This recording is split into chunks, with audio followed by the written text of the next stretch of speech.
Welcome back to Living Resonance. I'm Monifa, and today we're exploring the cosmic current of the gene keys in the lunar cycle so you can cultivate your voice, live your genius, and weave your legacy in harmony with the current frequencies. Today, we're currently in the lunar phase of new moon in Taurus. Well, maybe not today, but this is the phase. And they're talking about Gene Key 8 and Human Design Gate 8. So over here on the Pacific coast of the US, it looks like the 15th, and pretty much the rest of the world, you can call that the 16th. And we're experiencing the themes of the Gene Keys in of mediocrity, style, and exquisiteness. The genius of individual style. And why following trends is killing your true sense of style.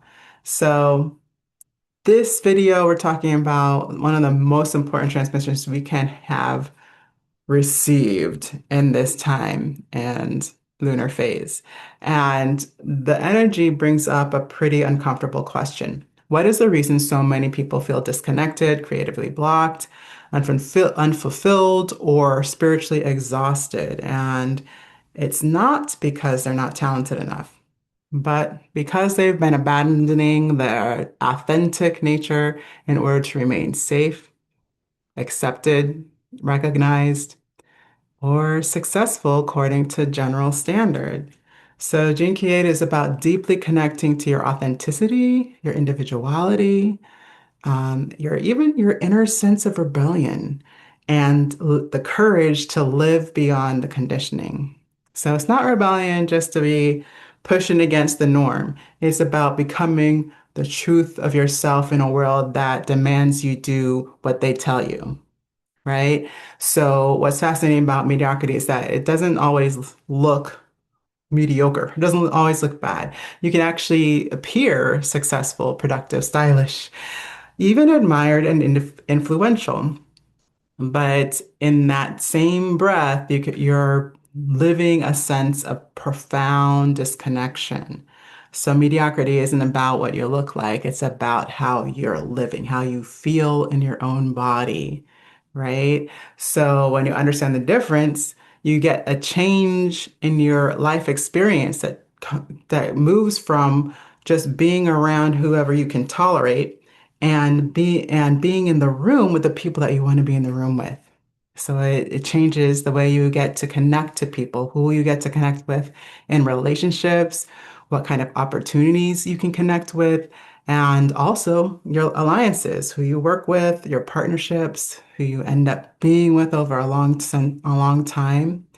So it's important. It's important. And so I, of course, am really inspired by this key because it's about self-expression and not just self-expression, but fulfillment in that expression and what I think of as creativity and being authentic, being different in your expression based on the truth of your uniqueness, right? So we're going to start with the gene keys this week because we're doing it a little differently.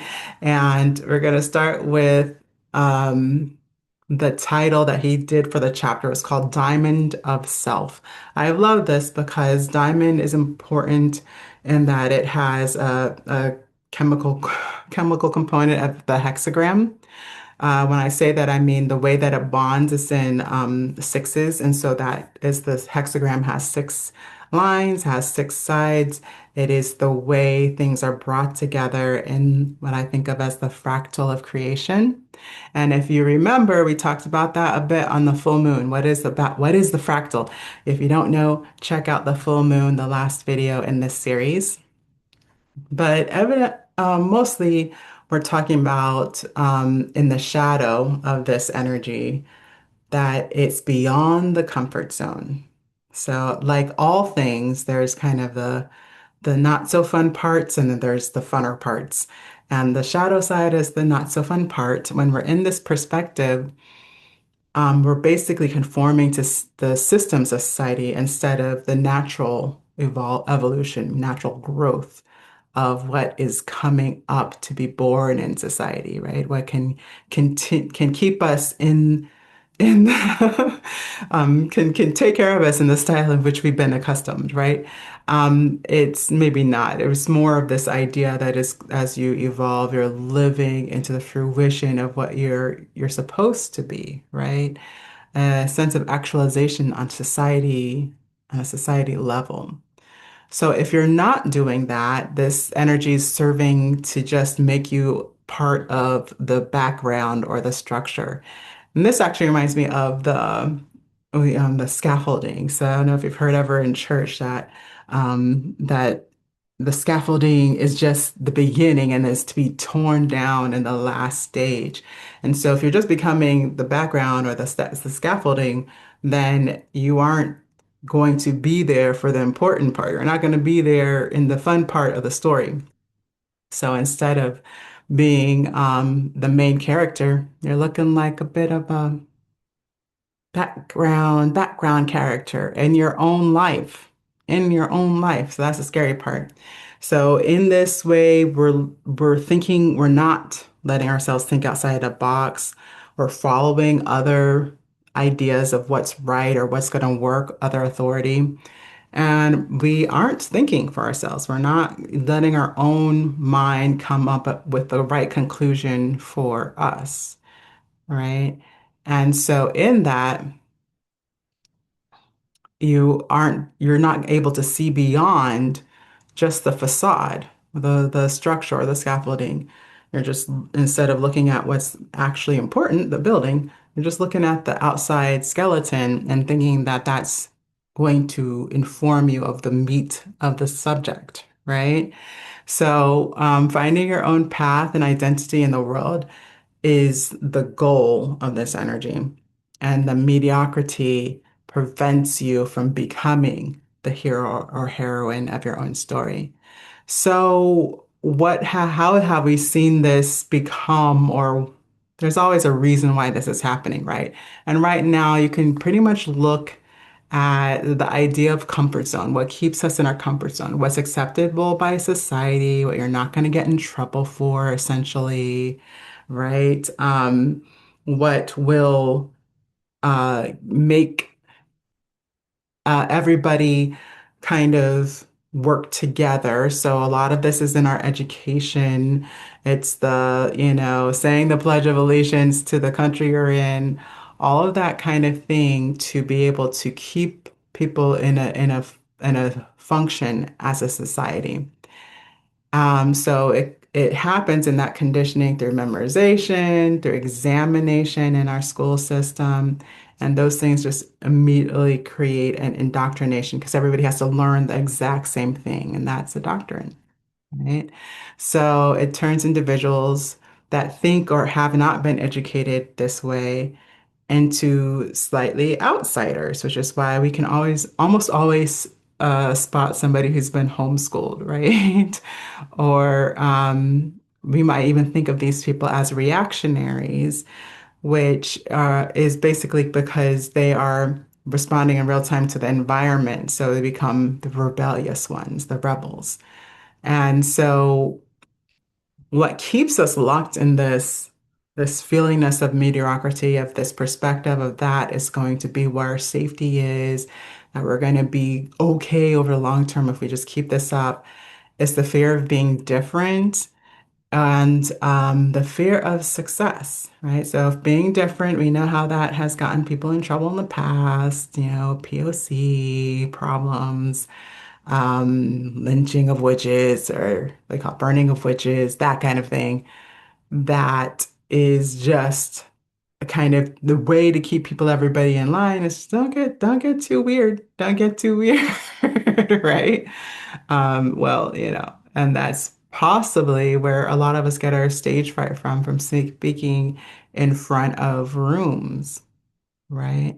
And so for me, I know for me, it was something that I had to work on. I continue to have to work on because I always have that slight fear in the background if I'm not working with my own work and connecting into the ground and really letting my breath lead me into what's next, as that's part of the practice. So if you haven't tried out the OMAS method, please do check out the voice lesson series. We do a 4-step process in each lesson that will help you to be present and on for anything you choose to be.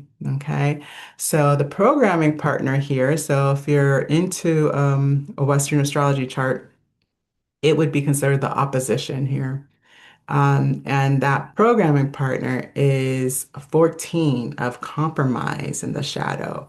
And so what happens is that we compromise our sense of self or our self-expression in order to be safe. So it's also born of a fear.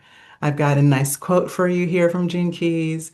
You compromise your dreams not because you fear you will fail, but because you know that to succeed, you will have to rebel against the whole society and its expectations of you.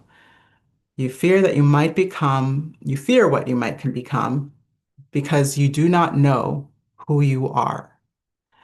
So that was an important one because I couldn't have said that better. That was pretty much it. You basically, because of the fear that you will fail ultimately or fail in the eyes of society, you just keep following the rules so that you don't have to experience failure, right? And then if you keep following the rules, it distorts our perception of ourselves, of what we know about ourselves. And so we don't really even know who we are or how we function, which is something that I'm always working on with my work to try to bring us back into a greater understanding so that we can create in our beautiful or organic way that we were meant to. So on the repressive side, this energy in the shadow looks wooden. So they tend to follow the mainstream. There's actually a devoidness of life force, and you lack a true sense of purpose. A lot of people end up giving up dreams that they had when they were children. Somewhere between childhood and adulthood, they're gonna just be like, "Oh, that was for somebody who, would would actually be able to succeed in that thing, right?" So, and what happens here is that we don't embrace our truth, our dreams that are really caught, like we love and that light us up and that we're passionate about. And we get lost, we lose our sense of self and compromise.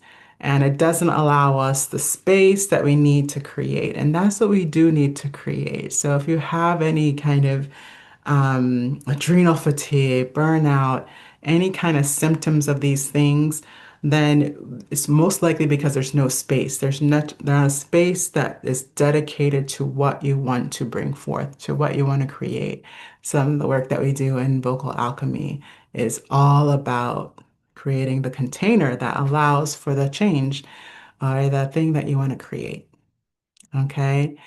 And on the reactive side, it feels like being artificial. So if you've ever seen somebody that is compromising, uh, because of the systems and structure, and they are so much, they are basically conforming themselves to what looks trendy, exciting, acceptable, right? Because they're following those rules of that structure of trend, right? And then ultimately they have problems with relationships because it's not the real you. So either you get scared and leave the relationship, or you get found out and the relationship kind of falls apart, right? So that sense of artificiality, just being not you.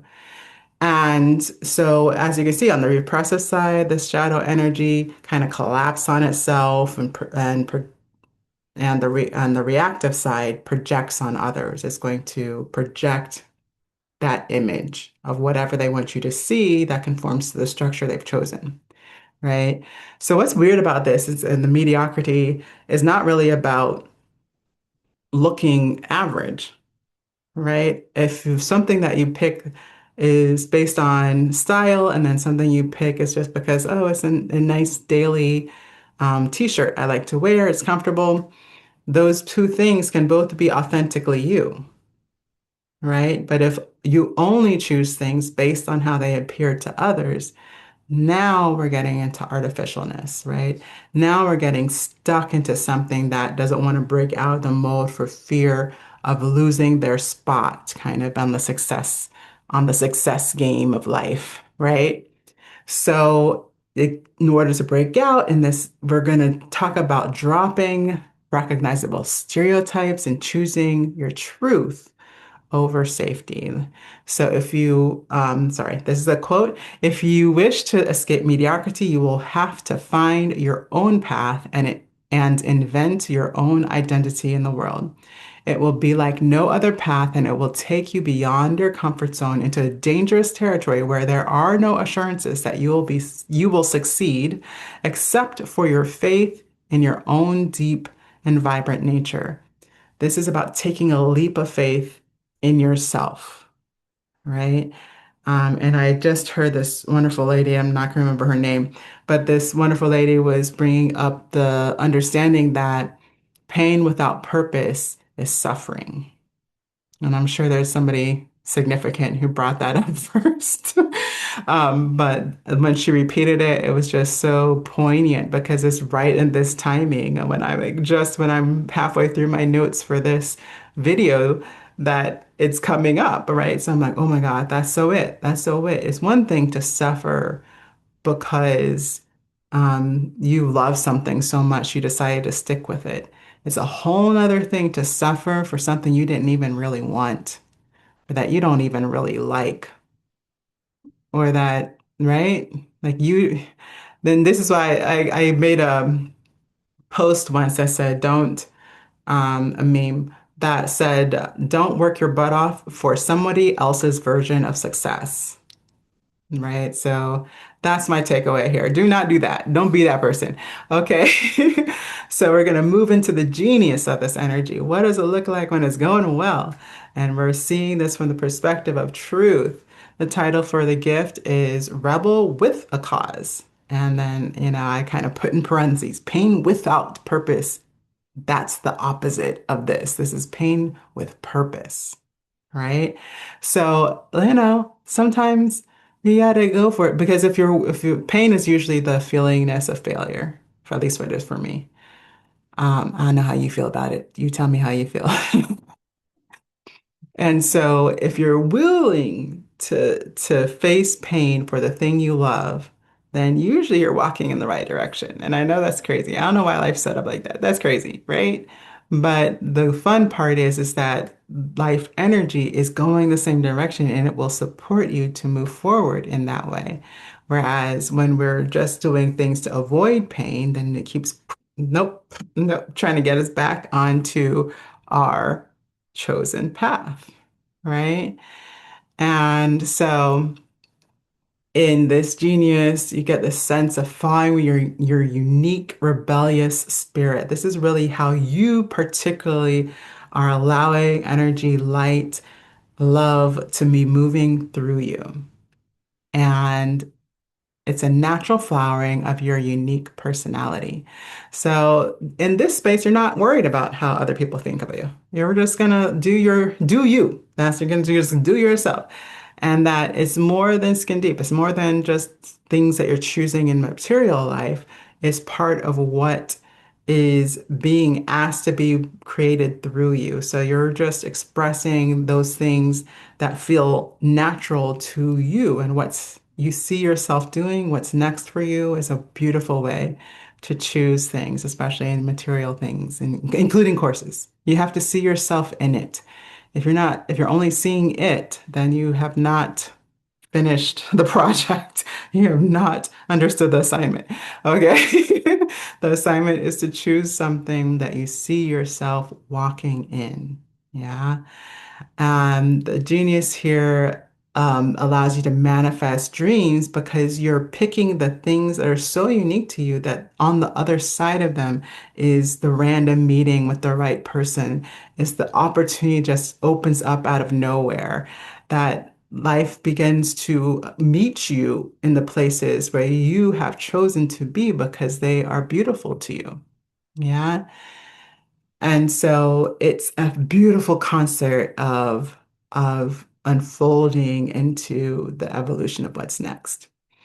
So in the Gene Keys, true style emerges naturally when someone stops performing and allows their essence to organize their choices, voice, creativity, relationships, and direction.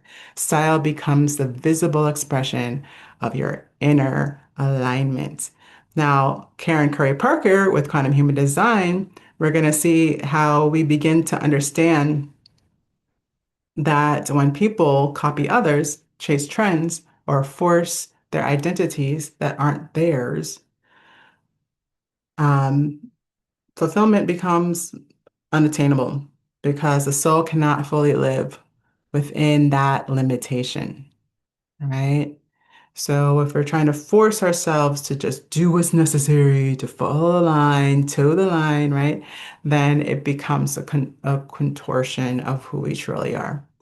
And that we cannot be fulfilled. There's no real fulfillment from expressing it when you do this. Because fulfillment comes from expressing the truth of yourself and not from proving your worth out of productivity, success, or performance success, right? So in the fulfillment in gate 8 for point 2, that's that gate for current quantum human design is called fulfillment. And it's about a renewed devotion to being unapologetically yourself.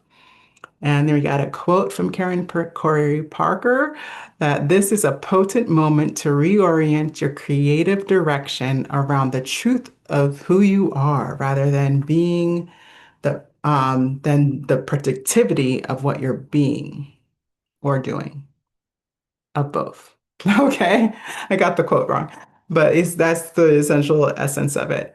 And as the challenge, the core lesson of this new moon cycle is to remember that true fulfillment comes from expressing who you are, not proving what you can do. And so ultimately, we're living that truth without apologizing for it. Okay.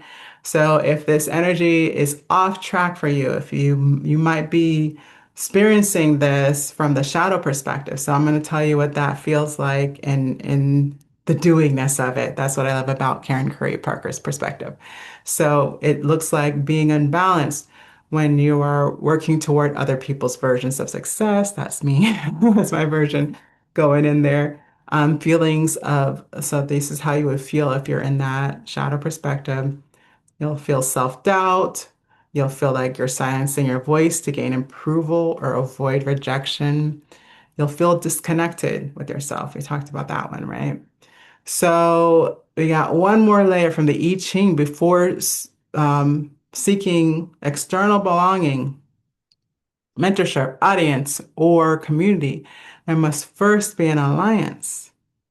Right. So I Ching's going to talk to us about that. The eighth hexagram of the I Ching is alliance in the translations that I use from Benabel Wen. Okay.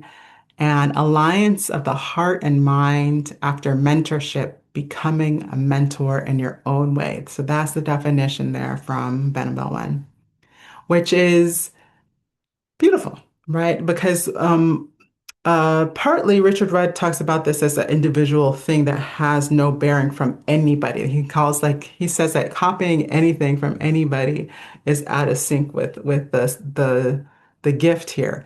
And I would disagree. I would think that the first step is copying, is learning from something or somebody. We all have that built in just from having to be children first, right? And then it's when you take that out of the home, right, out of the old nest and become your own version of it and then teach in your own way, that becomes the eighth gift, right?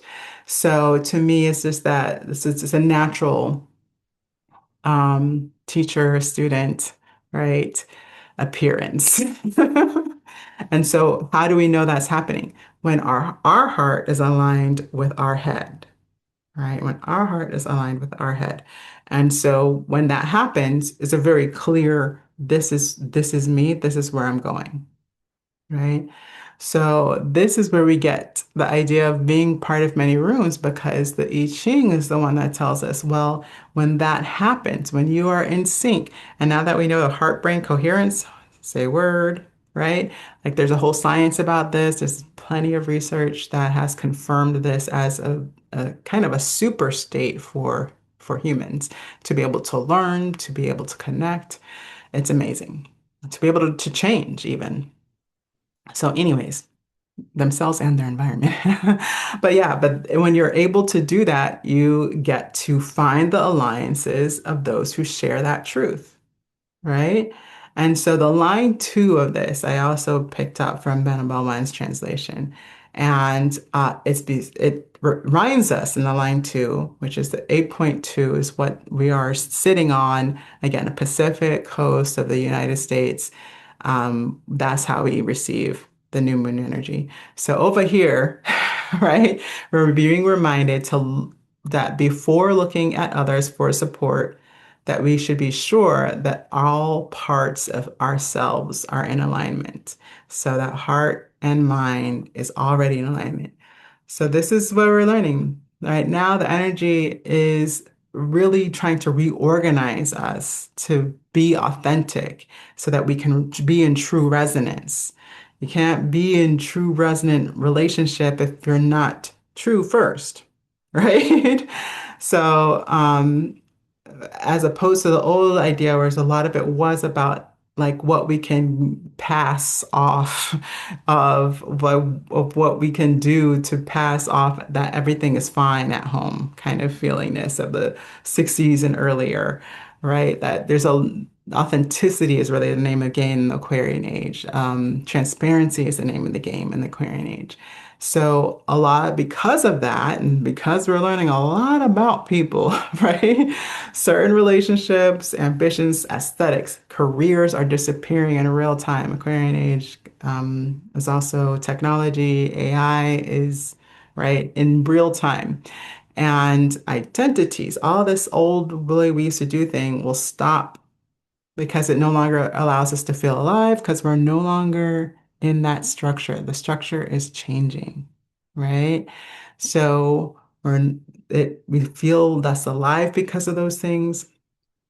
And what was built around them are in that compromise. So, like there's the people that rose to power with that compromise of just being a decent human being that he's no longer allowed. So it's not time to freak out because that's not a bad thing.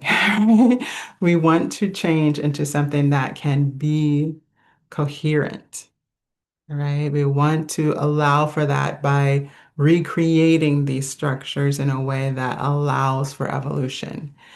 And so in this full moon, or in this new moon, there's an opportunity to step into a higher fractal. Again, if you haven't heard about fractals, check out the full moon of Scorpio and what we were releasing in order to stop old patterns of this compromise, right? So now we get to be more embodied, we get to be genuine, and life starts living through you, and it's a natural correction in this new moon, Taurus.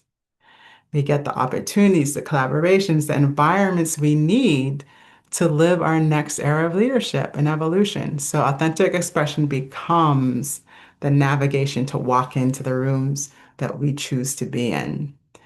So I've got a few things for you. I got affirmation, which is, and quote from Karen Curry Parker, "My authenticity is my purpose, and my presence is my power." That's a good one. My authenticity is my purpose, and my presence is my power. And then I have two journal questions for you. The first one is, what parts of myself have I been hiding to feel accepted or safe? I'm sorry, I have three. Where am I still trying to prove my worth instead of embodying my truth? And third, what would it look like to speak from the heart without fear of how I'll be received? What would that look like for you? All right. So this is the beautiful thing that you can do. You can always get your own gene key chart to see if the 8 is in your chart and if this is especially being lived in your experience during this new moon, and it's a super moon, right? So it's a big deal. So you want to find out if this is hitting your chart or giving you new energy, if it's on the other side of a channel, if you know anything about human design. You can always come find me and I'm willing to answer, or you can just put it in the comments if you have any questions about where to find it, and then I'll pop you some links so you can learn a little bit more about what it looks like for your chart. But there's also the link to the Gene Key free chart right here below the video. And also the Living Your Myth workshop series. Don't miss it. It is a good um, workshop. It is a good workshop on how to apply these concepts of to who you want to become as a new era leader, right? And how this energy is so much of it. If you can get all 5 videos done before the new moon, then more power to you because that will put you in a position to start whatever project that you would like to start as soon as you understand yourself on the level that knows what is your unique expression, what parts have gotten silenced, what parts are ready to be heard. Yeah. So please check that out. Link also in the description below. And I will see you guys on the next video, which is coming up right at the end of the May. We have another full moon. So it's a blue moon at the end of the month on the 31st, I believe. See you then.